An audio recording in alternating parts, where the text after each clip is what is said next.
ಕತೆ ಕತೆ ಹೇಳ ಎಸ್ ಕೇಳ್ಬೇಕು. ನೀವು ಗುಣಗುಣ ಮಾತಾಡೋದನ್ನ ಮೊದಲು ನಿಲ್ಲಿಸಿ. ಹೊರಗಿಂದ ಬಂದವರು ಕೂಡ ನೀವು ಈ ಕಡೆ ನೋಡಿ, ಎಲ್ಲರೂ ನೀವು ಈ ಕಡೆ ನೋಡಿ, ಅವ್ರು ಬರ್ತಾರ ಬರೋರು ಬರ್ತಾರ ಹೋಗೋಣ. ಎಸ್ ಒಂದು ಕೇಳ್ರಿ, ಒಂದು ರಾಜ್ಯ ಇರ್ತದೆ, ಒಂದು ರಾಜ್ಯ ಇರ್ತದೆ. ರಾಜ್ಯದೊಳಗೊಬ್ಬ ರಾಜ ಇದ್ದ, ರಾಜ್ಯದೊಳಗೊಬ್ಬ ರಾಜ ಇದ್ದ. ಆ ರಾಜ ಭಾರಿ ಒಳ್ಳೆ ರಾಜ, ಭಾರಿ ಒಳ್ಳೆ ರಾಜ. ಎಷ್ಟು ಒಳ್ಳೆ ರಾಜ ಅಂದ್ರೆ ದಿನ ಒಂದು ರಾಜ್ಯದೊಳಗೆ ದಿನನಿತ್ಯನೂ ಕೂಡ ಅನ್ನ ಪ್ರಸಾದ, ವಿದ್ಯಾದಾನ ಎಲ್ಲವೂ ನಡೀತಿತ್ತು ನಮ್ಮ ರಾಜ್ಯದಲ್ಲಿ.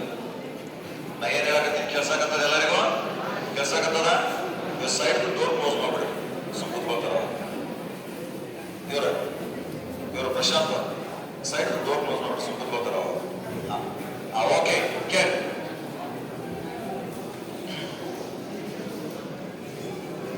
ಮತ್ತೆ ಕುತ್ಕೊಂಡ್ಬಿಡ್ರಿ ಬೇಗ. ಆ ಕಡೆ ಡೋರ್ ಹಾಕ್ಬಿಡ್ರಿ, ಡೋರ್ ಹಾಕ್ಬಿಡ್ರಿ.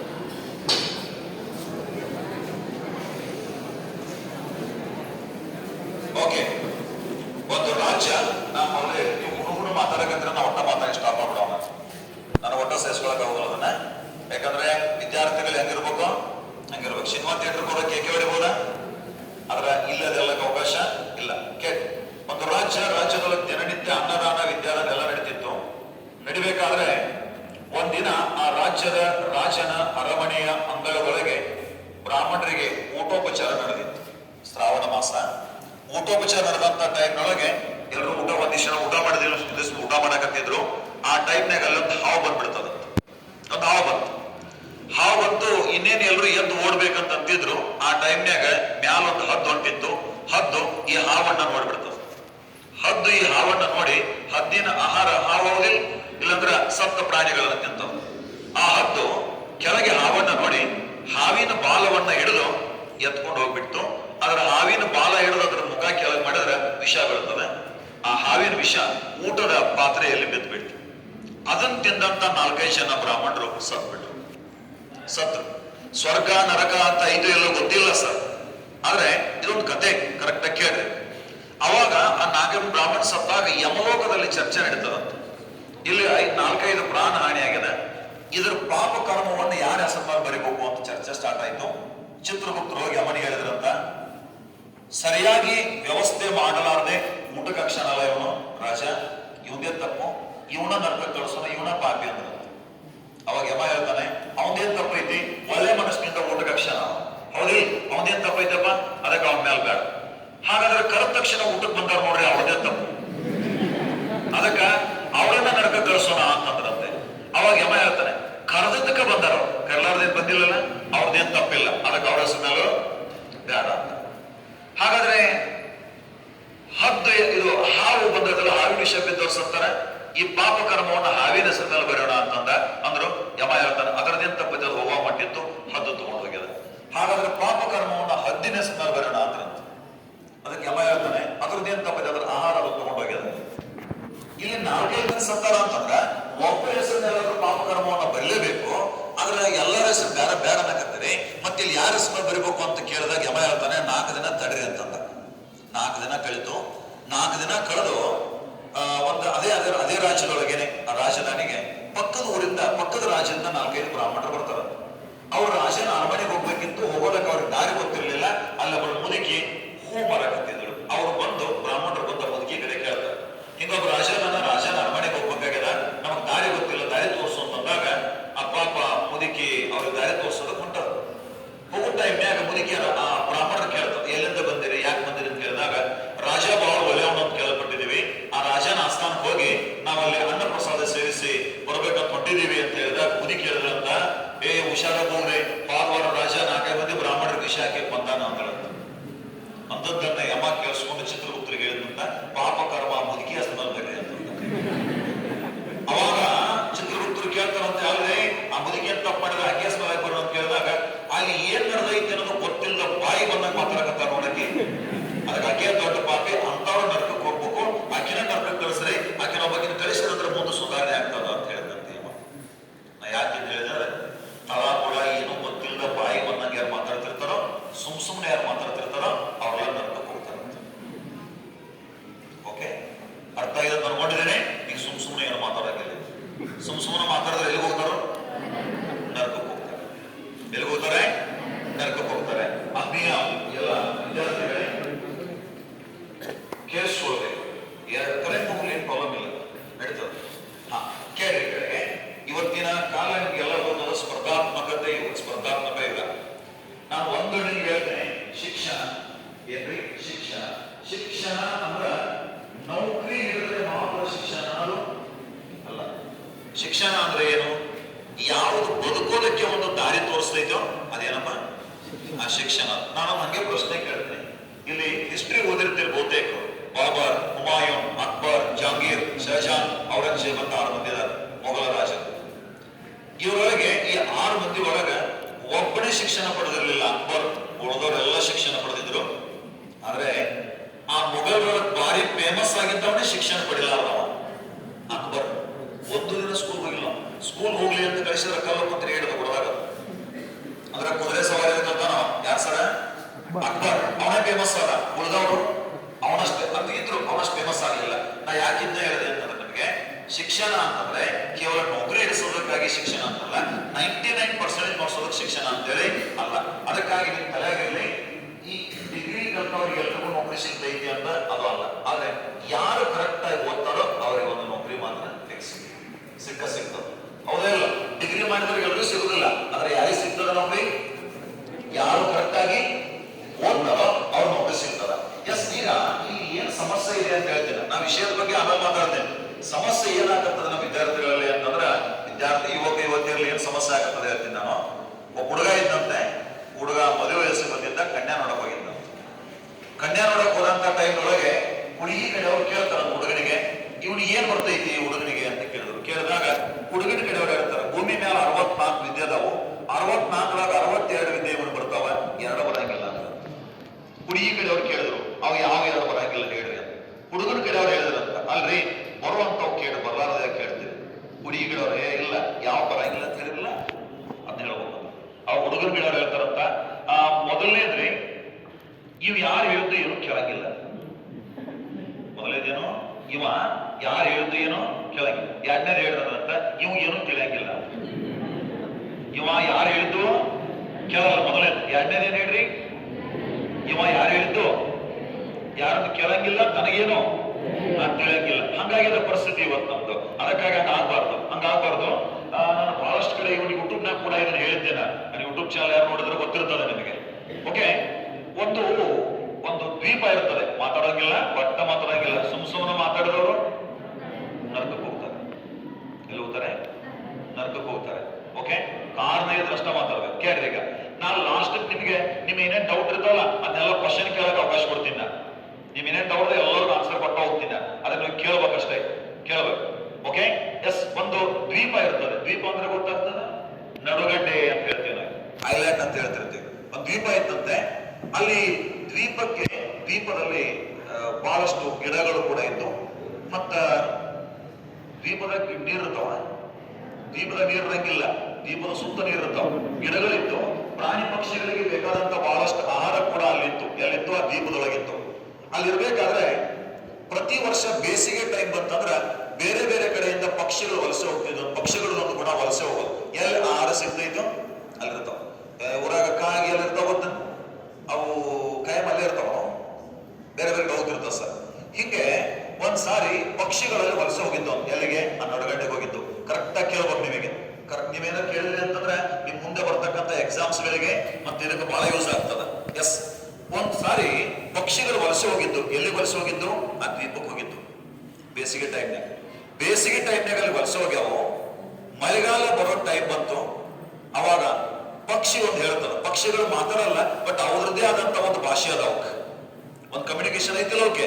ಎಸ್, 16 ವರ್ಷಗಳಿಂದ ಆ ನಡುಗಡ್ಡೆಗೆ ಹೋಗ್ತಕ್ಕಂಥ ಒಂದು ಪಕ್ಷಿ ಎಲ್ಲಾ ಪಕ್ಷಿಗಳಿಗೆ ಹೇಳ್ತದ, ನೋಡ್ರಪ್ಪ, ಮಳೆಗಾಲ ಸ್ಟಾರ್ಟ್ ಆಯ್ತು ಅಂತಂದ್ರ ಹಿಮ ಬೀಳೋದಕ್ಕೆ ಸ್ಟಾರ್ಟ್ ಆಗ್ತದೆ. ಹಿಮ ಬಿದ್ರೆ ನಾವ್ ಯಾರಲ್ಲಿ ಬದುಕಲ್ಲ, ಅದಕ್ಕೆ ನಮ್ಮ ಮೂಲ ಸ್ಥಳಕ್ಕೆ ಹೋಗ್ಬಿಡೋ ನಡ್ರಿ ಅಂತೇಳಿ ಆ ಪಕ್ಷಿ ಹೇಳಿತು. ಹೇಳಿದಾಗ ಇನ್ನುಳಿದಂತ ಎಲ್ಲಾ ಪಕ್ಷಿಗಳು ಅದ್ರ ಮಾತು ಕೇಳಿ ಬಂದ್ಬಿಟ್ಟು. ಅದ್ರ ಒಂದು ನಾಗ ಹೇಳಿದ್ದಲ್ಲ, ತನಗೇನು ತಿಳಿಯಂಗಿಲ್ಲ, ಇನ್ನೊಬ್ರು ಹೇಳಿದ್ದು ಕೇಳಲ್ಲ. ಅಂತ ಪಕ್ಷಿ ಅಂತದಂತ ಹಿಮ ಹೆಂಗ್ ಬೀಳ್ತದ ನಾನು ನೋಡ್ಬೇಕು, ನಾ ಇಲ್ಲೇ ಇರ್ತೀನಿ ಅಂತ, ಇಲ್ಲೇ ಇರ್ತೀನಿ ಅಂತ ಅಲ್ಲೇ ಉಳ್ಕೊಳ್ತು. ಉಳಿದ ಪಕ್ಷಿಗಳೆಲ್ಲ ಬಂದ್ಬಿಟ್ಟು ಸರ ಎಲ್ಲ ಪಕ್ಷಿಗಳು ಬಂದ್ಬಿಟ್ಟು 2-3 ದಿನ ಕಳೆದು ನಿಧಾನಕ್ಕೆ ಹಿಮ ಬೀಳೋದಕ್ಕೆ ಸ್ಟಾರ್ಟ್ ಆಯ್ತು. ಹಿಮ ಬೀಳ್ತದೆ ಬೀಳಕತ್ತಾಗ ಉಸಿರುಗಟ್ಟದಂಗ ಆಯ್ತು, ರೆಕ್ಕೆಗಳ ಭಾರ ಆಯ್ತು, ಚಳಿ ಆಗೋದಕ್ಕೆ ಸ್ಟಾರ್ಟ್ ಆಯ್ತು.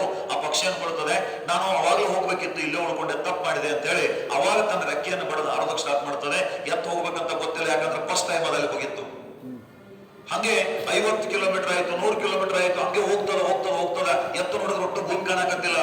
ಎಲ್ಲ ರೆಕ್ಕೆಗಳು ಸೋತ್ಬಿಟ್ಟು ಇನ್ನೇನ್ ನೀರೊಳಗೆ ಬಿದ್ದು ಬಿಡ್ತೀನಿ ಅಂತ ಅಂತಿತ್ತು. ಅಷ್ಟೊತ್ತಿಗೆ ಅಂತಂದ್ರೆ ಅದು ಅನ್ಕೊಳ್ತದೆ ಇದ್ದು ಬಿದ್ದು ಶಕ್ತಿಯನ್ನೆಲ್ಲ ಬಳಸಿದ್ರೆ ರೆಕ್ಕೆ ಬಡಿಬೇಕಂತ ರೆಕ್ಕೆಯನ್ನು ಬಡಿತದೆ.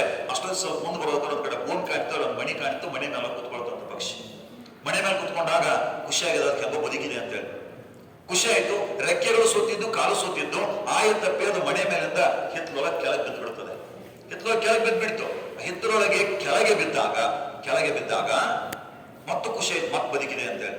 ಅವಾಗ ಆ ಮನೆ ಅಂತಲ್ಲ, ಮನೆಯಾಗ ಯಜಮಾಂತಿ ಒಂದು ಬುಟ್ಟಿ ಒಳಗ ಕಸ ಸಗಣಿ ಎಲ್ಲ ತಗೊಂಬಂದ್ರು, ತಂದ ಇದನ್ನ ಪಕ್ಷಿ ನೋಡ್ಲಾರ್ದ ಇದ್ರ ಮ್ಯಾಲ ಹೋಗ್ಬಿಟ್ರು. ಇದಕ್ಕೆ ಭಾರಿ ಸಂಕಟ ಆಗ್ಬಿಟ್ಟು, ಸರಿ ಯಾಕ ಉಸಿರುಗಟ್ಟದಂಗ ಆಯ್ತು, ಸಂಕಟ ಆಗ್ಬಿಡ್ತು. ಸಂಕಟ ಆಗಿ ಆ ಪಕ್ಷಿ ಒದ್ದಾಡಕ್ ಸ್ಟಾರ್ಟ್ ಮಾಡಿದಾಗ ಆ ಸಗಣಿಯಿಂದ ಕಸದಿಂದ ಮುಖ ಅಷ್ಟು ಹೊರಗೆ ಬಂತಂತ ಮತ್ ಖುಷಿ ಆಗ್ತದೆ, ಮತ್ ಬದುಕಿದೆ ಅಂತ ಸುಮ್ಮಿರ್ಬೇಕಿಲ್ರಿ. ಹಾಡು ಹೇಳೋದಕ್ಕೆ ಸ್ಟಾರ್ಟ್ ಮಾಡಿ ಆ ಪಕ್ಷಿ ಹಾಡು ಹೇಳೋದಕ್ಕೆ ಸ್ಟಾರ್ಟ್ ಮಾಡಿದಾಗ ಆ ಮನ್ಯಾಗ ಒಂದು ಬೆಕ್ಕು ಸಾಕಿದ್ರಂತ ಬೆಕ್ಕು ಬರ್ತದೆ.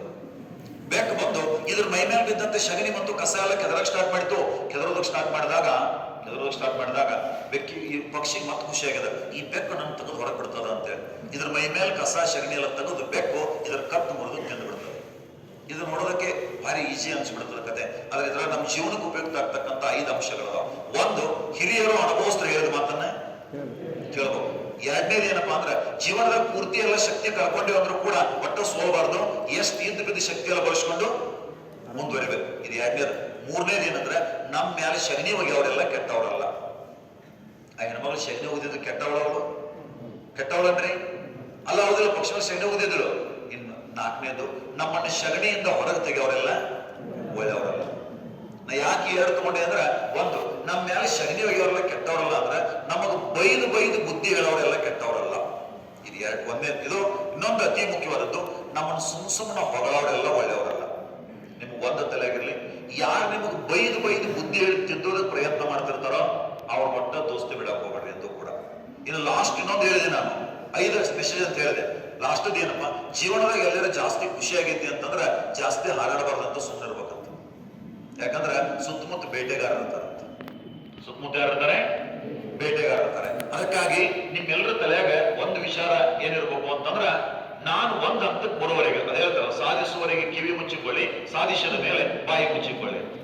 ಸಾಧಿಸುವವರೆಗೆ ಕಿವಿ ಮುಚ್ಚಿಕೊಳ್ಳಿ, ಸಾಧಿಸಿದ ಮೇಲೆ ಬಾಯಿ ಮುಚ್ಚಿಕೊಳ್ಳಿ ಅಂತ. ಓಕೆ, ಈಗ ನಾವು ಒಂದೊಂದಾಗಿ ನೋಡ್ತಾ ಹೋಗೋಣ. ಮೊದಲಿಗೆ ಈ KS ಅಂತ ಇರ್ತದ, ಕರ್ನಾಟಕ ಅಡ್ಮಿನಿಸ್ಟ್ರೇಟಿವ್ ಸರ್ವಿಸ್, ಕರ್ನಾಟಕ ಆಡಳಿತಾತ್ಮಕ ಸೇವೆ ಅಂತ ನಾವ್ ಹೇಳ್ತೀವಿ, KS ಅಂತ ಹೇಳಿ. ನೀವು ನಾ ಎಲ್ಲ ಎಕ್ಸಾಮ್ ಹೇಳ್ತೀನಿ, ಬರೀ KS PSI ಆರ್ಮಿದ್ ಒಂದ ಅಂತಲ್ಲ, ಎಷ್ಟು ಎಕ್ಸಾಮ್ ಕರ್ನಾಟಕದಾಗ ಎಲ್ಲ ಹೇಳ್ತೀನಿ ನಿಮ್ಗೆ. ನಾಳೆ ಡಿಗ್ರಿ ಮುಗಿಲಿ ಅಥವಾ PUC ಮುಗಿದ ನಂತರ ನಿಮ್ಗೆ ಅನುಕೂಲ ಆಗ್ಲಿ ಅಂತ ಹೇಳಿ. ಜೊತೆಗೆ ಏನೈತೆ ಅಂತ ಹೇಳ್ತೀನಿ, ಈಗಿಂದ ನೀವು ಯಾವ ರೀತಿ ಓದಿದ್ರ ಆ ನೌಕರಿ ಇಡ್ಬೋದು ಅಂತ ಕೂಡ ನಿಮ್ಗೆ ಹೇಳ್ತೀನಿ. ಓಕೆ, KS ಇದು ಡಿಗ್ರಿ ಮುಗಿದವರು, ಯಾರು ಸರ ಡಿಗ್ರಿ ಮುಗಿದವರು ಬರೀಬಹುದಾದಂತ ಒಂದು ಎಕ್ಸಾಮ್. ಇನ್ನೊಂದು ಏನ್ ನಿಮ್ಗೆ ಗೊತ್ತಿರ್ಲಿ ಅಂತಂದ್ರೆ, ಡಿಗ್ರಿ ಫೈನಲ್ ಇಯರ್ ಯಾರಾದ್ರೂ ಇದ್ರಿ ಅಂತಂದ್ರೆ KS ನೋಟಿಫಿಕೇಶನ್ ಆದ್ರೆ ನೀವು ಈ KS ಎಕ್ಸಾಮ್ ಅನ್ನ ಬರಿಬಹುದು. ಸರ್ ನಾನು KS ಪಾಸ್ ಮಾಡಿದ್ರೆ ಒಂದಿಷ್ಟು ಮಂದಿ ಗೊತ್ತಿರ್ಬೋದು, ಇನ್ನೊಂದಿಷ್ಟು ಮಂದಿ ಗೊತ್ತಿಲ್ಲ. ಸರ್ ನಾನು KS ಪಾಸ್ ಮಾಡಿದ್ರೆ ಯಾವ್ಯಾವ ಪೋಸ್ಟ್ ಹೋಗ್ಬೋದು ಸರ್ ಅಂತಂದಾಗ, ಒಂದು AC, ಅಸಿಸ್ಟೆಂಟ್ ಕಮಿಷನರ್ ಅಂತ ಹೇಳ್ತೀವಿ, ತಹಶೀಲ್ದಾರ್ ಅಂತಿದೆ, DYSP, ಯಾವುದು DYSP, ಇನ್ನು ಬರ್ತಾವ ಸರ್ CTO ಅಂತಿದೆ, ACCT ಅಂತಿದೆ. ಬಟ್ ದೊಡ್ಡ ಹುದ್ದೆಗಳು ಅಂದ್ರೆ AC, tahsildar, CTO, ACCT, DYSP. ಈ DYSP ವ್ಯಾಲ್ಯೂ ಐತವದಿಲ್ಲ ನಿಮ್ಮೂರಾಗ? ಐತವದಿಲ್ಲ ಸರ್? PC ಗೆ ಐತಿ, ಈ DYSP ಇರಂಗಿಲ್ಲ. ನಮ್ಮ ಮಂದಿ DC ಕಿಮ್ಮತ್ ಕೊಡ್ತಾರಲ್ಲ ಗೊತ್ತಿಲ್ಲ, ಬಟ್ PC ಕಿಮ್ಮತ್ ಕೊಡ್ತಾರೆ, ಹೌದಿಲ್ರಿ? ಒಂದ್ ಸಾರಿ ಒಬ್ಬ DC ಕಾರ್ನ ಹೊಂಟಿದ್ದಂತ, ಅವನ ಹೆಂಡತಿ ಎಲ್ಲ ಹೊಂಟಿದ್ರು. ಊಟ ಟೈಮ್ನಾಗ ದಾರಿ ಒಳಗೆ ಕಾರ್ ಕೆಟ್ಟ ನಿಂತ್ ಬಿಡ್ತದೆ. ಕಾರ್ ಕೆಟ್ಟ ನಿಂತ್ ಬಿಟ್ಟಾಗ ಕೆಳಗೆ ನಿಂತ್ಕೊಂಡು ಎಷ್ಟೋ ಗಾಡಿ ಕೈ ಮಾಡಿದಂತ ಡ್ರಾಪ್ ಕೊಡ್ರಿ ಅಂತ ಯಾರು ನಿಲ್ಲಿಸ್ಲಿಲ್ಲ. DC ಅವ ಒಂದ್ ತಾಸಲ್ಲಿ ನಿಂತ್ಕೊಂಡು ಅದ ಟೈಮ್ನಾಗ ಬೈಕ್ ನಲ್ಲಿ PC ಬಂದ. PC-ಗೆ ಇವ DC ಅಂತ ಗೊತ್ತಾಗಿ PC ಗಾಡಿ ನಿಲ್ಲಿಸಿದ. ಯಾಕ್ರ ಸಾಹೇಬ್ರ ಅಂತ, ಕಾರ್ ಕೆಟ್ಟ ನಿಂತೋದ ಮರ ಒಂದ್ ತಾಸ ಕಾಯಕತ್ತೀನಿ, ಯಾರು ಗಾಡಿ ಬಂದಾಗ ಪಿ ಸಿ ಕೆಳಗೆ ಕೈ ಮಾಡಿದ ಗಾಡಿ ನಿಂತ್ಕೊಳ್ತು ಅಕೌಂಟ್ ಪಿ ಸಿ. ಆ ಕಾರ್ನಾಗ ಡಿ ಸಿ ಮತ್ತು ಡಿ ಸಿ ಅಂತ ಹೊಂಟಿದ್ರಂತ. ಸೊ ಮುಂದೆ ಅವಾಗ ಡಿ ಸಿ ಅಂತ ಡಿ ಸಿ ಕೇಳಿದ್ರಿ, ಯಾಕೆ ಡಿ ಸಿ ಹಾಕೋಗ್ರಿ, ಪಿ ಸಿ ಆಗಿರೋ ಚಲೋ ಓಕೆ. ಇದು ನಮ್ಗ ಕಾಮಿಡಿ ಅನ್ಸೋದಿಲ್ಲ. ಕಾಮಿಡಿ ಅನಿಸಿದ್ರು ಕೂಡ ನಾವು ಡಿ ಸಿ ಬಂದ ಕಿಮ್ಮತ್ ಕೊಡ್ತೀವಲ್ಲ ಗೊತ್ತಿಲ್ಲ, ಬಟ್ ಪಿ ಸಿ ಕಿಮ್ಮತ್ ಕೊಡ್ತೀವಿ. ಆ ಕಾಕಿಗೆ ಒಂದು ಕದರ್ ಇದೆ, ಐದೌದಿ. ಅದಕ್ಕಾಗಿ ಇದು ಡಿವೈಸ್ ಪಿ ಅಂತ ಹೇಳಿದೆ, ಡಿವೈಸ್ ಪಿ ಆಗಿರ್ಬೋದು. ನೆಕ್ಸ್ಟ್ ಆಮೇಲೆ ಪಿ ಎಸ್ ಐ ಇದೆ, ಆಮೇಲೆ ಪಿ ಸಿ ಇದೆ, ಇನ್ನು ಬರ್ತಾವ ಎಲ್ಲ ಹೇಳ್ತಾ ಹೋಗ್ತೀನಿ. ಈಗ ಕೆ ಎಸ್, ಎ ಸಿ ಇದೆ, ತಹಶೀಲ್ದಾರ್ ಇದೆ. ನಿಮ್ಗೆ ಸರಿ ಇದು ನೌಕರಿ ಇಡೋದ್ರಿಂದ ಏನ್ ಲಾಭ ರೀ? ಈ ನೌಕರಿ ಇಡೋದ್ರಿಂದ ಏನ್ ಲಾಭ? ಹೌದಾ? ಇದು ಇರ್ತದೋದಿ. ಮೊದಲನೇದು ನೌಕರಿ ಇಡೋದ್ರಿಂದ ಸಮಾಜದೊಳಗ ಸ್ಟೇಟಸ್, ರೆಸ್ಪೆಕ್ಟ್ ಕೊಡ್ತಾರೆ ಎಲ್ಲರೂ, ಕೊಡ್ತಾರೋದಿಲ್ಲ? ಅದ್ಯಾವುದೋ ಒಂದು ಸಾಂಗ್ ಇದೆ, ಈ ಪ್ರೀತಿಗಾಗಿ ಅಭಿಮಾನಕ್ಕಾಗಿ ಚಪ್ಪಾಳೆಗಾಗಿ ಕನಸು ಕಂಡೆ ನಾನು ಅಂತೆ. ಕೇಳಿದ್ರಿಲ್ಲ? ಈ ಪ್ರೀತಿಗಾಗಿ ಅಭಿಮಾನಕ್ಕಾಗಿ ಚಪ್ಪಾಳೆಗಾಗಿ ಕನಸು ಕಂಡೆ ನಾನು. ಸಮಾಜದೊಳಗೆ ಈಗ ಹಂಗೆ ನೋಡ್ರಿ, ಈಗ ನೀವು ಎ ಸಿ ಆಗ್ತೀರಿ ಅಥವಾ ತಹಶೀಲ್ದಾರ್ ಆಗ್ತೀರಿ ಅಥವಾ ಡಿವೈಸ್ ಪಿ ಆಗ್ತೀರಿ ಅಂತ ಇಟ್ಕೊಳ್ಳೋ. ಈಗ ನೀವು ಊರಾಗ ಹೋದ್ರೆ ನಿಮ್ಗೆ ಏನಂತ ಪರಿಚಯ ಮಾಡಿಸ್ತಾರೆ? ಇವನ ನೋಡು, ಇವಳದ ನೋಡು, ಅವ್ರ ಮಗ ಅಂತ ಹಿಂಗೆ ಹೇಳ್ತಾರೋದಿಲ್ಲ. ನಾಳೆ ಎ ಸಿನೋ ಡಿವೈಸ್ ಪಿನೋ ಪಿ ಎಸ್ ಐ ಬಂದಾಗ ಊರ್ ಮಂದಿ ಏನ್ ಹೇಳಿದ್ರೆ, ನಿಮ್ಮ ಅಪ್ಪ ನಿಮ್ಮ ಎಲ್ಲರೂ ಹೋಗೋ ಟೈಮ್ನಾಗ ಇವ್ರು ಹೊಟ್ಟ ನೋಡು, ಇವ್ರ ಮಗ ಮಟ್ಟಿ ಪಿ ಎಸ್ ಐ ಅದ, ಎ ಸಿ ಅದ, ತಹಶೀಲ್ದಾರ ಅದ ಅಂತೇಳಿ ಅಂದ್ರು. ಅದನ್ನ ನಿಮ್ಮಪ್ಪ ನಿಮ್ಮ ಕೇಳ್ಕೊಂಡ್ರು ಅಂತಂದ್ರ ಅವ್ರಿಗೆ ಇಷ್ಟು ಖುಷಿ ಆಗ್ತದ ಸರ. ನಿಜವಾಗ್ಲೂ ಅವ್ರ ಜೀವನ ಅಲ್ಲಿಗೆ ಸಾರ್ಥಕ ಆಯ್ತು, ಹೌದಾ ಇಲ್ಲ? ಓಕೆ. ಅದ್ರ ಜೊತೆಗೆ ಒಂದು ಸ್ಟೇಟಸ್ ಆಯ್ತು. ಇದ್ರ ಜೊತೆಗೆ ಈ ಕೇಸ್ ಆಗೋದ್ರಿಂದ ಏನಪ್ಪ, ಪೇಮೆಂಟು ಸರ್ ಎಷ್ಟು ಇರ್ಬೋದು? ಪೇಮೆಂಟು ಕಡಿಮೆ ಅಂದ್ರೂ ಒಂದು 50-60 ಇರ್ತದೆ ಸರ್. ಇದು ಯಾವ್ದು ಹೊಡೆದು ಬಿಡ್ರಿ ಅಂತೀರ? ನಾ ಮುಂದಿದ್ದೆಲ್ಲ ಹೇಳಕ್ ಹೋಗುದಿಲ್ಲ ನಿಮಗೆ. ಕಡಿಮೆ ಅಂದ್ರೆ ಎಷ್ಟು ಇರ್ತದೆ ಪೇಮೆಂಟು? 50,000. ಇದು ಒಂದು. ಅದ್ರ ಜೊತೆಗೆ ಏನು, ಗೌರ್ಮೆಂಟ್ ಕಾರು ಜೊತೆಗೆ ಮನೆ, ಜೊತೆಗೆ ಏನ್ ಕೊಡ್ತಾರೆ? ಮನೆ ಕೊಡ್ತಾರೆ. ಆ ಕಾರಿಗೆ ಬೇಕಾದಂತ ಡೀಸೆಲ್ ಪೆಟ್ರೋಲ್ ಕೂಡ ಅವರೇ ಕೊಡ್ತಾರೆ. ನಿಮ್ ಮನೆಯ ಕರೆಂಟ್ ಬಿಲ್ ಕೂಡ ಅವರೇ ಕಟ್ತಾರೆ. ಅವರೇ ಅಂದ್ರೆ ಯಾರು? ಗೌರ್ಮೆಂಟ್ ವತಿಯಿಂದ. ಏನೋ ಗೌರ್ಮೆಂಟ್ ವತಿಯಿಂದ. ಅದಕ್ಕಾಗಿ ಇದು ಒಂದು ಕೇಸ್ ಲಾಭ. ಮೊದಲನೇದು ಸ್ಟೇಟಸ್, ಆಮೇಲೆ ಸರ್ಕಾರಿ ಸವಲತ್ತುಗಳು, ಪೇಮೆಂಟ್. ಇದ್ರ ಜೊತೆಗೆ ಒಂದು ಎಕ್ಸಾಂಪಲ್ ಹೇಳ್ತೀನಿ ನಿಮ್ಗೆ. ನೀವು ಕೆ ಎಸ್ ಆದ್ರೆ ಯಾವ ರೀತಿಯಾಗಿ ಜನಸೇವೆ ಮಾಡ್ಬೋದಂತ. ಜನಸೇವೆ ಮಾಡ್ಬೋದ ಹೋಗಿ? ಎಸ್ ಕೇಳ್ರಿ, ಮಾತಾಡೋಂಗಿಲ್ಲ. ಒಂದ ಮಾತು ಹೇಳ್ತೀನಿ, ಇಂಟ್ರೆಸ್ಟ್ ಇಲ್ಲ ಅಂದ್ರೆ ಎದ್ದು ಹೋಗ್ಬೋದು, ಪಕ್ಕದವ್ರು ಡಿಸ್ಟರ್ಬೆನ್ಸ್ ಮಾಡೋಂಗಿಲ್ಲ. ಒಬ್ಬರ ಕೂತ್ಕೊಂಡ್ರೆ ಹೇಳಿ ಹೋಗ್ತೀನಿ. ನನಗ ಜೋಳ ಇದ್ದವ್ರು 1000 ಮಂದಿ ಪಾಠ ಹೇಳೋಕ್ಕಿಂತ ಗಟ್ಟಿ ಇದ್ದವರಿಗೆ 200 ಮಂದಿ ಪಾಠ ಹೇಳಿದ್ರೆ ಸಂತೃಪ್ತಿ ನನಗೆ. ಸುಮ್ಮನೆ ಬಂದಿಲ್ಲಿ ಅಲ್ಲಿಂದ ಇಲ್ಲಿ ಬಂದು ಹಾಡು ಹೇಳಿ, ನಿಮ್ ಜೋಕ್ಸ್ ಹೇಳಿ, ಕಾಮಿಡಿ ಮಾಡಿ ಹೋದೆ ಅಂದ್ರೆ ಅದರಿಂದ ನನಗೂ ಯೂಸ್ ಇಲ್ಲ, ನಿಮಗೂ ಯೂಸ್ ಇಲ್ಲ. ಇಂಥವ್ರು ಬರೀ ಕಾಮಿಡಿ ಮಾಡೋರು, ಹಾಡು ಹೇಳೋರು ಹೆಚ್ಚಾಗಿ ನಮ್ ಯುವಕರು ಅರ್ಧ ದಾರಿ ಬಿಡಕತ್ತದ್ದು. ನಿಜವಾಗ್ಲೂ ಸಮಸ್ಯೆ ಇರೋದಲ್ಲೇ. ಓಕೆ, ಕೇಳ್ರಿ ಕಡೆ ನಾನು ಹೇಳೋದನ್ನ ಯಾವ ರೀತಿ ಜನಸೇವೆ ಮಾಡ್ಬೋದು ಅಂತ ಹೇಳ್ತೀನಿ ನಿಮಗೆ. ಯಾವ ರೀತಿ? ಒಬ್ರು ರಾಯಚೂರು ಅಂತ ಒಂದು ಜಿಲ್ಲೆ, ರಾಯಚೂರಿನಾಗ ಒಬ್ರು ಎ ಸಿ ಇದ್ರು ನಮ್ಮಲ್ಲಿ, ಅವರು ಸಂತೋಷ್ ಕಾಂಬೌಡ ಅಂತೇಳಿ. ಎ ಸಿ ಇದ್ದ ಟೈಮ್ನಾಗ ಅವರು ದಿನ ಕಚೇರಿಗೆ ಹೋಗ್ತಿದ್ರು. ಹೋಗೋ ಟೈಮ್ನಾಗ ಹಿಂಗ ಸ್ಟೆಪ್ಸ್ ಮೇಲೆ ಒಬ್ಬ ಮುದುಕ ಬಂದು ಕೂತ್ಕೊಳ್ತಿದ್ದಂತ. ದಿನ ಕೂತ್ಕೊಳ್ಳೋನು, ಸಾಹೇಬ್ರ ನಮಸ್ಕಾರ, ಅವನು ಆಯ್ತು ಸರ್ ನಮಸ್ಕಾರ ಅಂತ ಇವ್ರ ಒಳಗೆ ಹೋಗೋರು. ಹಿಂಗೊಂದು ತಿಂಗಳ ಆದ ನಂತರ ಈ ಮನುಷ್ಯ ದಿನ ಕೂತ್ಕೊಳ್ತಾನ ಅಂತ ಹೋಗಿ ಮಾತಾಡ್ಸಾರ. ಎ ಸಿ ಆ ಸಾಮಾನ್ಯ ವ್ಯಕ್ತಿ ಮಾತಾಡಿಸೋವಾಗ ಹೇಳ್ತಾನಂತೆ, ನೋಡಪ್ಪ ನಾನು ಇಲ್ಲೇ ಒಂದು ಪಕ್ಕದ ಹಳ್ಳಿ ಅವನು, ನನಗೊಬ್ಬ ಮಗ ಇದ್ದಾನೆ. ನಾನು ನನ್ನ ಹೆಂಡತಿ ಇನ್ನೂ ನನ್ನ ಮಗ ಚಿಕ್ಕವನಿದ್ದಾನೆ, ಹೆಂಡತಿ ಸತ್ತಾಳ. ಇನ್ನೊಂದು ಮದುವೆ ಆದ್ರ ಅವಳು ಇವ್ನು ಚೆನ್ನಾಗಿ ನೋಡ್ಕೊಳ್ತಾ ಇಲ್ಲೋ ಅಂತ ಇನ್ನೊಂದು ಮದುವೆ ಆಗಲಿಲ್ಲ. ನಾನೇ ಅವನನ್ನು ಸಾಕಿನಿ. ಆದ್ರೆ ಅವನಿಗೆ ಎಂಜಿನಿಯರ್ ಮಾಡಿದೆ. ಗೌರ್ಮೆಂಟ್ ಎಂಜಿನಿಯರ್ ಆದ, 45,000 ಪಗಾರ ಇದೆ ಅವನಿಗೆ. ಮದುವೆ ಕೂಡ ಮಾಡಿದ್ದೇನೆ. ನನಗೆ 10 ಎಕರೆ ಹೊಲ ಇತ್ತು. ನನ್ನ ಹೊಲನ ಅವನ ಹೆಸರಿಗೆ ಬರ್ದೇನೆ. ಈಗ ಒಂದು 2-3 ತಿಂಗಳಾಯ್ತು. ನನಗೆ BP ಶುಗರ್ ಕೂಡ ಜಾಸ್ತಿ ಆಗೈತಿ. ಮಗ ಬೇರೆ ಮನಿ ಮಾಡಿದಾನ, ನನ್ನ ಕಡೆ ನೋಡಾಕ ಬರಾಕತ್ತಿಲ್ಲ. ಅವಾಗ ಎ ಸಿ ಸ್ವಯಂ ಪ್ರೇರಿತರಾಗಿ ಕೇಸ್ ದಾಖಲು ಮಾಡ್ಕೊಳ್ತಾರೆ. ದಾಖಲು ಮಾಡ್ಕೊಂಡು ಅವನನ್ನು ಕರೆಸ್ತಾರೆ, ಇಂಜಿನಿಯರ್ ಕರೆಸಿ ಆದೇಶ ಹೊರಡಿಸ್ತಾರಂತೆ, ನಿನ್ನ ತಂದೆ ಬದುಕಿರುವವರೆಗೆ 10 ಎಕರೆ ಜಮೀನು ಅವ್ರ ಹೆಸರು ಮೇಲೆ ಇರಬೇಕು. ಇದು ಒಂದು. ಎರಡನೇ, 45,000 ಪಗಾರ ಬರ್ತದಲ್ಲ, 45,000ದಾಗ ಇವರ ವೈದ್ಯಕೀಯ ಖರ್ಚಿಗಾಗಿ ನಿನ್ ತಿಂಗಳ 15,000 ಕೊಡ್ಬೇಕು. ಜೊತೆಗೆ ವಾರಕ್ಕೊಮ್ಮೆ ಬಂದು ನೀವು ಅವ್ರನ್ನ ನೋಡ್ಕೊಂಡು ಹೋಗ್ಬೇಕು ಅಂತ ಆದೇಶ ಹೊರಡಿಸಿದ್ರು. ಎ ಸಿ ಕೋರ್ಟ್ ಅಂತ ಇರ್ತಾರೆ. ಎ ಸಿ ಕೋರ್ಟ್ ಆದೇಶ ಹೊರಡಿಸಿದ್ರೆ ಅದನ್ನ ಯಾರು ಏನ್ ಮಾಡೋಂಗಿಲ್ಲ, ಉಲ್ಲಂಘಿಸರ ಅರೆಸ್ಟ್ ಮಾಡ್ತಾರೆ ಸರ್. ಇದು ಜನಸೇವೆನ? ಇದು ಸಣ್ಣ ಎಕ್ಸಾಂಪಲ್ ಅನ್ಸ್ಬೋದು. ಇಂಥ ದಿನ 100 ಮಂದಿ ಸೇವೆ ಮಾಡ್ಬೋದು. ಅದಕ್ಕಾಗಿ ಇದು KS. ಹಾಗಾದ್ರೆ ನಾನು KS ಆಗ್ಬೇಕು ಅಂತಂದ್ರೆ ಯಾವ್ಯಾವ ವಿಷಯಗಳನ್ನು ಓದಬೇಕು ಮತ್ತೇನ್ ಮಾಡ್ಬೇಕು? ಯಾವ ವಿಷಯಗಳು ಓದ್ಬೇಕು ಅಂತಂದಾಗ ಮೊದಲಿಗೆ ಅತಿ ಮುಖ್ಯವಾದಂತಹ ವಿಷಯ ಅಂತಂದ್ರೆ ಕರೆಂಟ್ ಅಫೇರ್ಸ್. ಯಾವ್ರಿ?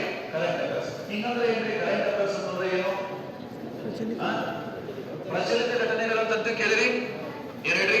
ಪ್ರಚಲಿತ ಘಟನೆಗಳು. ನಾನು ಹೇಳ್ತಾ ಬರ್ತೀನಿ ಏನ್ ಓದ್ಬೇಕು ಅಂತ. ಪ್ರಚಲಿತ ಘಟನೆಗಳು ಅಂತಂದಾಗ ನಾವೇನ್ ದೊಡ್ಡ ದೊಡ್ಡ ಬುಕ್ಸ್ ಅನ್ನು ಖರೀದಿ ಮಾಡಿ ಓದ್ಬೇಕಾಗಿಲ್ಲ. ಟೀ ಕುಡ್ತೀರಾ ಎಲ್ರು? ಕುಡಿತೀರಾ? ಒಟ್ಟ ಬ್ಯಾಸರ ಮಾಡ್ಕೊಳಂಗಿಲ್ಲ. ಅಧಿಕಾರಿಗಳಾದ್ರೆ ಬ್ಯಾಸರ ರೊಕ್ಕ ಎನ್ಸೋದು, ಹೌದಾ ಇಲ್ಲ? ಟೀ ಎಷ್ಟದ ಒಂದ್ ಕಪ್ಪಿಗೆ ಎಷ್ಟದ? 5 ರೂಪಾಯಿ ಅದಾವದಿಲ್ಲ. ನೀವು ಮನ್ಯಾಗರೆ ಕೊಡ್ರಿ, ಎಲ್ಲರೇ ಕೊಡ್ರಿ, ಅಷ್ಟು ಖರ್ಚಾಗತ್ತಾವದಿಲ್ಲ. ಟೀ ಕುಡೋದು ಬಿಡ್ರಿ. ಟೀ ಕುಡೋದನ್ನು ಬಿಟ್ಟು ದಿನಾ ಒಂದು ಪ್ರಜಾವಾಣಿ ಪೇಪರ್ ತಗೊಳ್ರಿ. ಯಾವ್ದು ತಗೊಳ್ರಿ? ಪ್ರಜಾವಾಣಿ ಪೇಪರ್ ತಗೊಳ್ರಿ. ಯಾವ್ದು ಹೇಳ್ರಿ? ಪ್ರಜಾವಾಣಿ. ನಿಮ್ ಊರಾಗ ಸಿಗ್ತದ? ಕರ್ನಾಟಕದಾಗ ಎಲ್ಲ ಊರಾಗ ಸಿಗ್ತದ, ನಾವು ತಗೋಬೇಕಷ್ಟೇ. ಓಕೆನಾ? ನಾ ಹೇಳಿದೆ ಮೊದಲನೇ, ನೀವೇನಾದ್ರೂ KS ಆಗ್ಬೇಕು ಅನ್ನೋ ಕನಸು ಕಂಡಿದ್ರಿ ಅಂತಂದ್ರೆ ನೀವು ಓದಲೇಬೇಕಾದದ್ದು ಯಾವ್ದು ಹೇಳಿ ಸರ್? ಯಾವ್ದು? ಪ್ರಜಾವಾಣಿ ಅಂತ. ಯಾವ್ದು? ಪ್ರಜಾವಾಣಿ. ಸರ್ ಇದ್ರ ಓದೋದ್ರಿಂದ ಏನ್ ಲಾಭ ಅಂತಂದಾಗ ಈ KS ಎಕ್ಸಾಮ್ ಒಳಗ ಕರೆಂಟ್ ಅಫೇರ್ಸ್ ರಿಲೇಟೆಡ್ ಒಂದ ಮಾತನ್ನ ಹೇಳ್ಬೇಕಂದ್ರೆ ಈ ಪ್ರಜಾವಾಣಿ ಪೇಪರ್ ನೀಟಾಗಿ 5-6 ತಿಂಗಳು ಓದಿದ್ರೆ KS ಎಕ್ಸಾಮ್ ನಾಗ 200 ಕ್ವಶನ್ಸ್ ಇರ್ತಾವ, ಮಲ್ಟಿಪಲ್ ಚಾಯ್ಸ್. 200 ಒಳಗ ಮಿನಿಮಮ್ 50-60 ಕ್ವಶನ್ಸ್ ಕವರ್ ಆಗ್ತಾವ. ಎಷ್ಟು ಕವರ್ ಆಗ್ತಾವ? 50-60 ಕ್ವಶನ್ಸ್ ಕವರ್ ಆಗ್ತಾವ ಸರ್. ನಾನು ಬಹಳ ಮಂದಿ ನೋಡಿದೀನಿ 1 ಮಾರ್ಕ್ಸ್ ಅಲ್ಲ 0.25 ಒಳಗೆ ಜಾಬ್ ಕಳ್ಕೊಂಡವ್ರ ಸರ್. ಎಷ್ಟೊಳಗೆ? 0.25. ನಾನು ಎಲ್ಲ ಕಡೆ ಒಂದು ಎಕ್ಸಾಂಪಲ್ ಹೇಳ್ತಿದ್ದೇನೆ. 2009ರಿಂದ 2014ರವರೆಗೆ ಒಟ್ಟ PSI ಯಾವುದೋ ನೋಟಿಫಿಕೇಶನ್ ಆಗಿಲ್ಲ ಸರ್. ಎಲ್ಲಿದೆ? 2009ರಿಂದ 2014, 5 ವರ್ಷ. ನಮ್ಮಲ್ಲಿ ಅವರೊಬ್ರು ಸರ್ ಇದ್ರು, ನಿಂಗರಾಜ್ ಅಂತೇಳಿ. ಅವರು 5 ವರ್ಷ PSI ಆಗ್ಬೇಕಂತ ಸ್ಟಡಿ ಮಾಡಿದ್ರು. 2014ರ ನೋಟಿಫಿಕೇಶನ್ ಆದ್ರೆ ಸರ್ ಕನ್ಫರ್ಮ್ ಆಯ್ತು. ಆದ್ರೆ ಏನ್ ಮಾಡೋದು? ಏಜ್ ಮುಗಿದ್ಬಿಡ್ತು. ಏಜ್ ಮುಗಿದು ಸುಮ್ ಕೊಡ್ಲಿಲ್ಲ, ಅವರು ಸ್ಟ್ರೈಕ್ ಮಾಡಿದ್ರು sir. CM Siddaramaiah, home minister KJ George ಅವ್ರ ಕಡೆ ಹೋದ್ರು. ಅವ್ರ ಕಡೆ ಮನವಿ ಸಲ್ಲಿಸಿದ್ರು, ನೀವು 5 ವರ್ಷ ನೋಟಿಫಿಕೇಶನ್ ಆಗಿಲ್ಲ, ಏಜ್ ಜಾಸ್ತಿ ಮಾಡ್ರಿ ಅಂತ ಹೇಳಿ. ಎಲ್ಲರೂ ಹೋರಾಟ ಮಾಡಿದ್ದಕ್ಕಾಗಿ ಏಜ್ ಜಾಸ್ತಿ ಆಯ್ತು, ಅವಕಾಶ ಸಿಕ್ತು. ಎಕ್ಸಾಮ್ ಬರೆದ್ರು ಸರ. ಎಕ್ಸಾಮು 200 ಮಾರ್ಕ್ಸ್ ಎಕ್ಸಾಮು PSI ಇದ್ದು. ಆಮೇಲೆ 10 ಮಾರ್ಕ್ಸ್ ಇಂಟರ್ವ್ಯೂ ಇತ್ತು. ಆ ವರ್ಷ ಅವ್ರ ಪಾಪ ಇಂಟರ್ವ್ಯೂ ಅದೆಲ್ಲ ಸೇರಿ 147.75 ಸ್ಕೋರ್ ಆಗಿತ್ತು. 147.75 ಸ್ಕೋರ್ ಆಗಿತ್ತು. ಆ ವರ್ಷ 2A ಕೆಟಗರಿಗೆ ಕಟ್ ಆಫ್ ಮಾರ್ಕ್ಸ್ 148 ಇತ್ತು. ಎಷ್ಟಿತ್ತು? 148. 148 ಇತ್ತು. ಅವ್ರು ಸ್ಕೋರ್ ಮಾಡಿದ ಎಷ್ಟು? 147.7. 0.25 ಕಡಿಮೆ ಇದ್ದದ. ನೆಕ್ಸ್ಟ್ ಎಕ್ಸಾಮ್ ಬರೀಬೇಕಂದ್ರೆ ಮತ್ತೆ ಏಜ್ ಮುಗಿತವ್ರು. ಜೀವನದ ಪರಮೋಚ್ಚ ಗುರಿ 5 ವರ್ಷ ಸ್ಟಡಿ ಮಾಡ್ಯಾರ ಸರ್. ಹೆಂಗಾಗಿರ್ಬಾರ್ದು? ನಾನು ಹೇಳಕತ್ತೇನೆ 0.25 ಜಾಬ್ ಕರ್ಕೊಂಡವ್ರ. ಆದ್ರೆ ಈ ಪ್ರಜಾವಾಣಿ ಪಬ್ಲಿಕ್ ಓದೋದ್ರಿಂದ ಮಿನಿಮಮ್ 50ರಿಂದ 60 ಕ್ವಶನ್ಸ್ ಕೊಡ್ತಾವೆ. 50ರಿಂದ 60 ಕ್ವಶನ್ಸ್ ಕೊಡ್ತಾವೆ. ನಿಮ್ಗೆ ಒಂದ್ ಹೇಳ್ತೀನಿ ನಾನು, ಮುಟ್ಟಿದ್ದೆಲ್ಲ ಚಿನ್ನವಾಗಬೇಕಾದ್ರೆ ಚಿನ್ನವನ್ನೇ ಮುಟ್ಟಬೇಕಂತ. ಇದರ ಅರ್ಥ ನಾವು ಓದಿದ್ರೊಳಗೆ ಕ್ವಶನ್ಸ್ ಕೊಡ್ಬೇಕಂದ್ರೆ ಅವ್ರ ಕ್ವಶನ್ಸ್ ಅನ್ನ ಎಲ್ಲಿಂದ ಕೇಳ್ತಾರೋ ಅಲ್ಲಿಂದ ಅದನ್ನ ಓದ್ಬೇಕಾಗ್ತದೆ. ಇದು ಒಂದ್ ಸರ್. ಇದು ಒಂದ್ ನಾವೇನ್ ಮಾಡ್ತೀವಿ? ಪೇಪರ್ ತಗೊಳ್ತೀವಿ. ನಾವು ಮಾಡೋ ದೊಡ್ಡ ತಪ್ಪೇನಂದ್ರ ನಮ್ಮ ಊರಾಗಿ ನಮ್ಮ ಊರ್ದು ಏನೇನ್ ಬಂದೈತಿ, ನಮ್ಮ ತಾಲೂಕದ ಏನ್ ಬಂದೈತಿ, ನಮ್ಮ ಜಿಲ್ಲಾದ ಏನ್ ಬಂದು ಓದ್ತೀವಲ್ಲ. ಮೊದಲು ನಮ್ಮ ಊರು, ನಮ್ಮ ಜಿಲ್ಲೆ, ನಮ್ಮ ತಾಲೂಕಿನ ಓದೋದು ಮೊದಲು ಬಿಡ್ರಿ. ಅದ್ರಾಗ ಒಟ್ಟ ಎಕ್ಸಾಮ್ನಾಗ ಎಲ್ಲೂ ಕ್ವಶನ್ಸ್ ಬರೋದಿಲ್ಲ. ಲೋಕಲ್ ಸುದ್ದಿ ಅಂತ ಇರ್ತದಲ್ಲ, ನಮ್ಮ ಜಿಲ್ಲೆ, ನಮ್ಮ ತಾಲೂಕು, ನಮ್ಮ ಊರಿನ, ಇದನ್ನ ಬಿಟ್ಟು ರಾಜ್ಯ, ಅಂತಾರಾಷ್ಟ್ರೀಯ, ರಾಷ್ಟ್ರೀಯ ಕ್ರೀಡೆ ಐತಲ್ಲ, ಇದನ್ನ ನೀಟಾಗಿ ಓದ್ಬೇಕು ನೀವು. ಓಕೆನಾ? ಓದ್ತೀರಿ?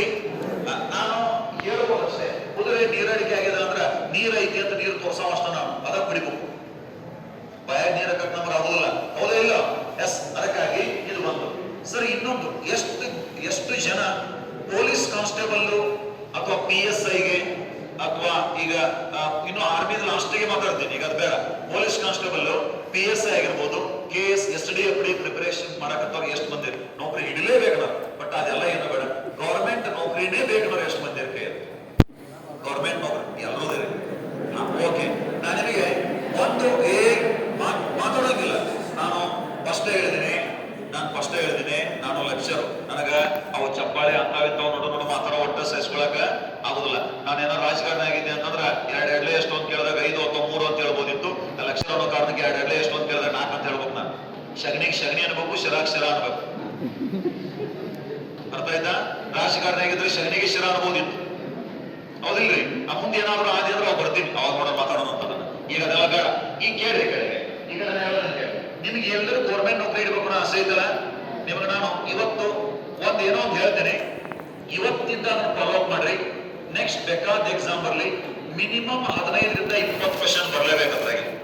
ಬರ್ಲಿಲ್ಲ ಬಂದ್ರೆ ಎಕ್ಸಾಮ್ನಾಗ ಬಂದು ಅಂತ ಖುಷಿ ಪಡ್ರಿ. ಬರ್ಲಿಲ್ಲ ಅಂದ್ರೆ ಯಾಕೆ ಸುಳ್ಳು ಹೇಳಿದೆ ಅಂತ ಬಂದು ನನ್ನ ಕಾರ್ನರ್ ಪಟ್ಟಿ ಸುಳ್ಳು ಯಾಕೆ ಹೇಳಿದೆ ಅಂತ ಇವಾಗ ಅದ್ರ ನಂಬಿಕೆ ಬರ್ತದೆ. ಓಕೆನಾ? ಏನ್ ಮಾಡೋದು ಸರ?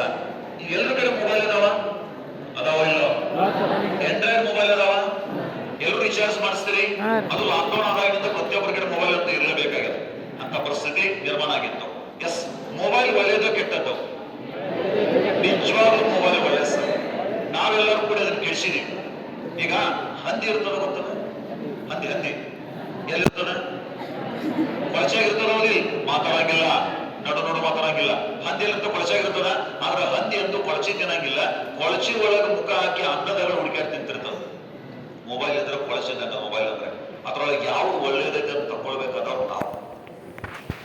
ಅರ್ಥ ಏನ್ ಹೇಳಿದೆ ಅಂತೇಳಿ? ಮೊಬೈಲ್ ನಾವು ಕೆಡಿಸಿದೀವಿ ಸರ್, ಅದನ್ನ ಕೆಡಿಸಿಲ್ಲ. ನೀವ್ ಎಷ್ಟು ಒಳ್ಳೆಯವರು, ನೀವ್ ಎಷ್ಟು ಕೆಟ್ಟವರು ಅಂತೇಳಿ ಅಕ್ಕಪಕ್ಕದಾಗಿದ್ದವ್ರು ಗೊತ್ತೈತಿಲ್ಲ ಗೊತ್ತಿಲ್ಲ, ನಿಮ್ ಮೊಬೈಲ್ ಮಾತ್ರ ಗೊತ್ತೈತಿ. ಇದನ್ನ ಅರ್ಥ ಮಾಡ್ಕೊಂಡ್ರೆ ಉದ್ದಾರ ಆಗ್ತೀರಿ ಸರ್. ಅರ್ಥ ಆಯ್ತು ಏನ್ ಹೇಳಿದೆ ಅಂತೇಳಿ?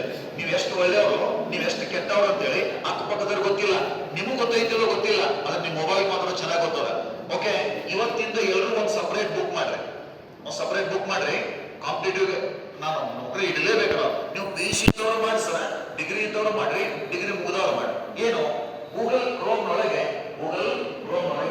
ಜಸ್ಟ್ GK ಟುಡೇ ಅಂತ ಸರ್ಚ್ ಮಾಡಿ. ಏನ್ ಸರ್ಚ್ ಮಾಡೋದು?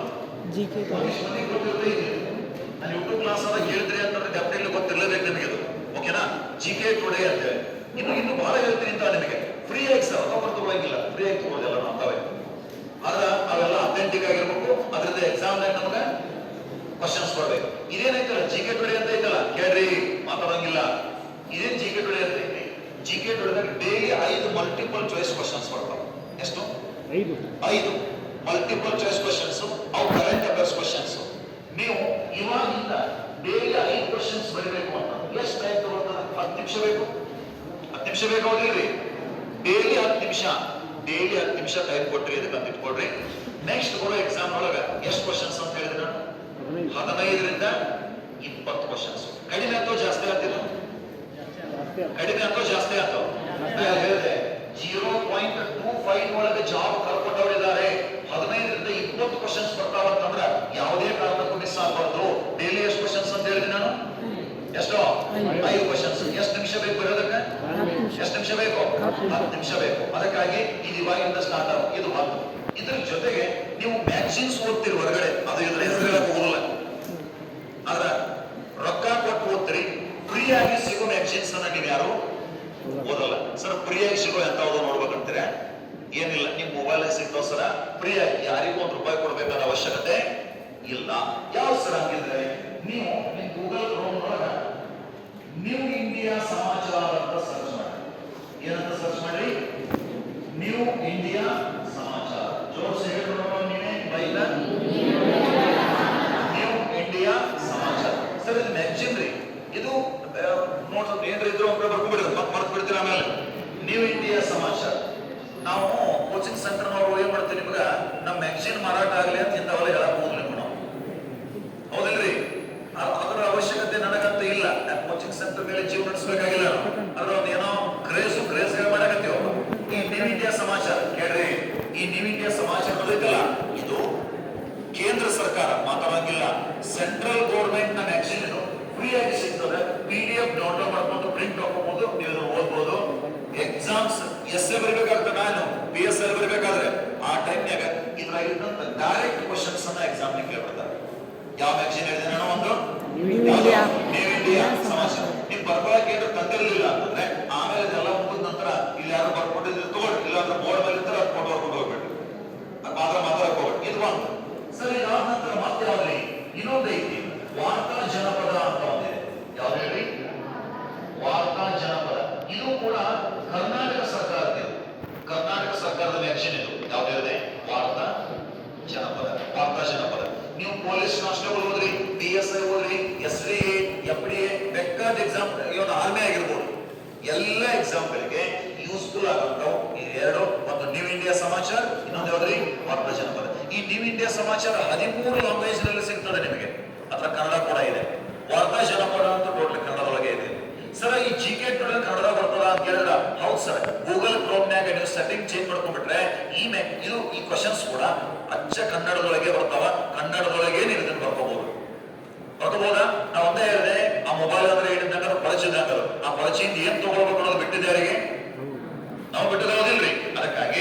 ಒಂದು ಪ್ರಜಾವಾಣಿ ಅಂತ ಹೇಳಿದೆ, ನೆಕ್ಸ್ಟ್ ಯಾವುದು ಜಿಕೆ ಟುಡೇ, ನೆಕ್ಸ್ಟ್ ಇನ್ನೊಂದು ಯಾವ್ದು ಹೇಳಿದೆ ನ್ಯೂ ಇಂಡಿಯಾ ಸಮಾಚಾರ, ಮತ್ತೊಂದು ಯಾವುದು ವಾರ್ತಾ ಜನಪದ ಅಂತ ಹೇಳಿ. ವಾರ್ತಾ ಜನಪದ, ವಾರ್ತಾ ಜನಪದ. ಓಕೆ, ಇದು ಒಂದು ಆಯ್ತಪ್ಪ. ಈಗ ನಾನು ಇಲ್ಲಿವರೆಗೆ ಕೇವಲ ಹೇಳಿದ ಒಂದೇ ಕರೆಂಟ್ ಅಫೇರ್ಸ್. ಸರ್ ಈಗ ನೋಡ್ರಿ, ಈ KS ಎಕ್ಸಾಮ್ ಒಳಗ